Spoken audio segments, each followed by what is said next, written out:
Proclamação do Evangelho de Jesus Cristo segundo Mateus. Glória a vós, Senhor.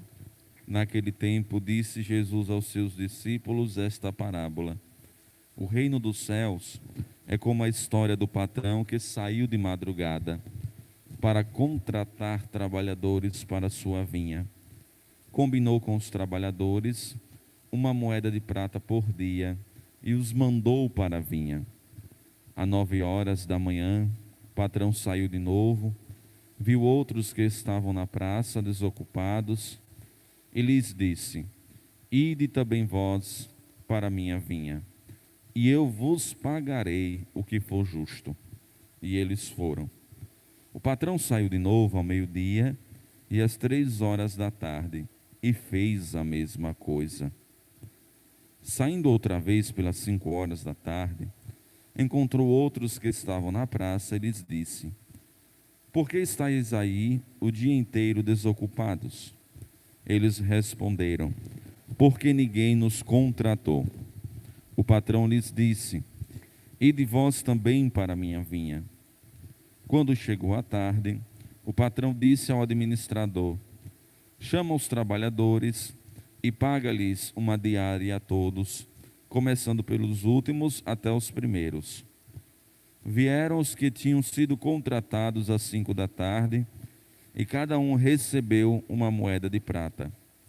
Em seguida, vieram os que foram contratados primeiro, e pensavam que iam receber mais. Porém, cada um deles também recebeu uma moeda de prata. Ao receberem o pagamento, começaram a resmungar contra o patrão. Estes últimos trabalharam 1 hora só, e tu os igualaste a nós, que suportamos o cansaço e o calor o dia inteiro. Então o patrão disse a um deles: Amigo, eu não fui injusto contigo. Não combinamos uma moeda de prata? Toma o que é teu e volta para casa. Eu quero dar a este o que foi contratado por último, o mesmo que dei a ti. Por acaso não tenho o direito de fazer o que quero com aquilo que me pertence? Ou estás com inveja porque estou sendo bom? Assim, os últimos serão os primeiros, e os primeiros serão os últimos. Palavra da salvação. Glória a vós, Senhor.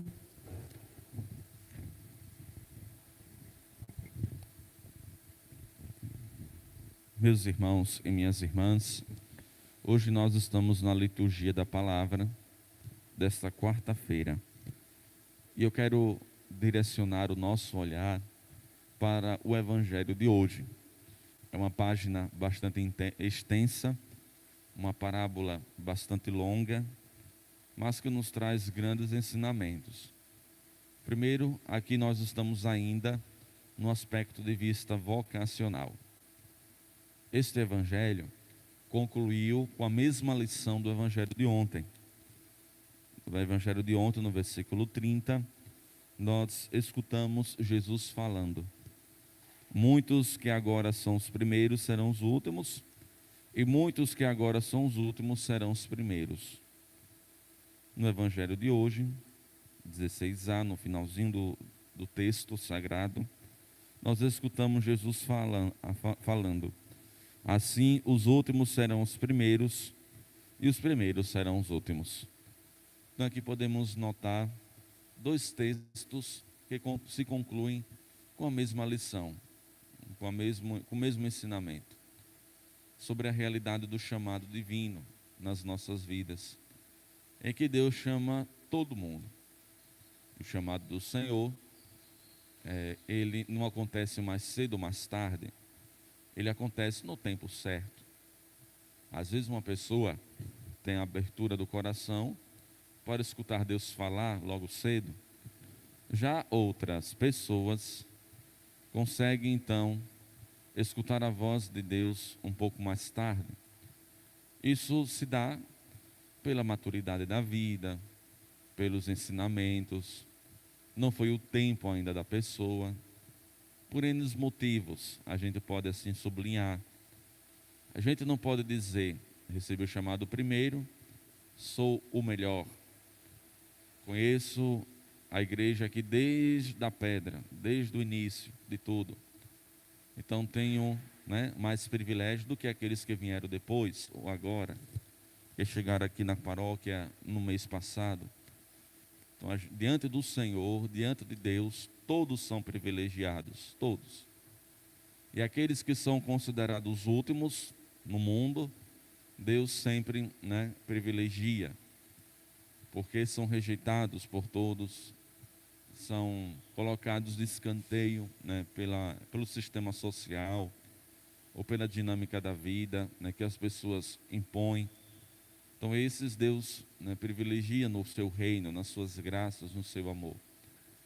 Então hoje também nosso Senhor, por meio desse texto, nos faz um convite de acolhermos os últimos, de nós acolhermos os últimos, aqueles que são considerados últimos, numa fila, seja de um banco, seja de um pagamento, ou seja da vacina. Os primeiros são os primeiros, não é isso? Na fila, diante do reino de Deus, nem sempre os primeiros serão os primeiros. Muitas vezes os últimos serão chamados primeiro, serão convidados primeiro. É a lógica divina, é a lógica do reino de Deus. O reino, aqui está mais uma outra lição, fruto desta parábola de hoje, não pertence a mim. O reino não é meu, a igreja não é minha, a paróquia não pertence ao padre, o padre só está aqui de passagem, um pouco mais breve que o povo presente, mas o padre só está à passagem. A mesma coisa a vocês, a paróquia não pertence, entre aspas, à comunidade, porque a gente não vai levar para o céu, quando a gente morrer, a paróquia nas costas, né? Ou no caixão. Mas estamos aqui, todos nós estamos aqui à passagem. Estamos aqui em trânsito, ou seja, passando na vida. Então aqui é nosso e ao mesmo tempo não é. É importante ter o sentido de pertença, aqui me pertence. Enquanto membro da comunidade, enquanto igreja que eu me alimento, né, que eu me fortaleço na fé, que eu faço as minhas experiências de vida, de santidade, de conversão. Mas o dono disso tudo aqui é Deus, é nosso Senhor, pertence a Deus, pertence a Cristo. Tudo isso aqui pertence a Ele, primeiramente. Depois, enquanto sentido de pertença, de participante da comunidade, a mim, e assim sucessivamente, as coisas também da nossa vida. Somos meros administradores dos bens e das graças de Deus na nossa vida, que Ele nos dá, que Ele nos cumula, que Ele nos preenche. Somos meros administradores dos bens. Tem gente que se preocupa demasiadamente em acumular tesouros. É que a gente entra no sentido do evangelho de ontem, do acumular riquezas demasiadas, ou seja, exageradamente. A riqueza só tem sentido na nossa vida se ela se colocar à disposição do outro, à disposição do ser humano, do homem. Se a riqueza não for nesse quesito, é melhor ser pobre, é melhor, né? Ou então ter o básico para viver, ou o essencial para viver. Porque o dinheiro, ao invés, né, de trazer, né, benefícios para nós, em todos os segmentos, seja no sentido real mesmo, né, da riqueza, né, do conforto, né, e da paz, até mesmo, né, no quesito espiritual, do apego, do saber se relacionar com tudo isso, vai trazer só mais desgraças na nossa vida. Vai trazer infelicidade, vai trazer hostilidades, vai atrair gente que não presta na nossa vida, porque o foco não está no colocar a riqueza à disposição do outro, mas sim acumular demasiadamente, acumular exageradamente. Então quem chegar na nossa vida com conversa fiada, vai ser muito bem-vindo. E isso tudo vai gerando infelicidade, vai tirando a nossa paz e tantas outras coisas mais. Depois, no quesito espiritual, do apego, ao invés de nos apegarmos a Deus e as suas graças, o seu amor, vamos nos apegar a coisas fúteis, como nos fala o próprio Evangelho. O ladrão rouba e a traça corrói. Então, a riqueza, os bens, só terão sentido se for colocado à disposição, né, do homem, do ser humano, da humanidade, né, da família, se for colocado à disposição do pobre, do próximo, se for colocado à disposição do outro, aí sim a riqueza terá sentido de ser. E a nossa maior riqueza deve ser aquelas coisas que não passam. Casa, carro, todas essas coisas aí vão passar. O tempo vai tratar, né, de direcionar, né, para o seu fim. Mas as riquezas da nossa vida, os valores, as experiências e tantas outras coisas mais, essas coisas sim, jamais irão passar na nossa vida. Irão ficar como um legado no coração e na vida de tanta gente. Hoje o Evangelho aprofunda o sentido vocacional. Jesus chama a todos para o seu reino. Não importa o horário ou o tempo, Jesus chama a todos. As experiências vocacionais, como eu falei no início da homilia, ela não obedece a tempo. Somente os jovenzinhos é que podem, né, receber uma vocação. Eu já estou velho demais, para quê? Essas coisas não servem mais para mim. Olha, eu já olhei, já assisti, né, várias experiências que é de cair o queixo, tanto no aspecto de vista sacerdotal, da vocação ao sacerdócio, quanto no aspecto de vista da vocação religiosa e também da vocação matrimonial.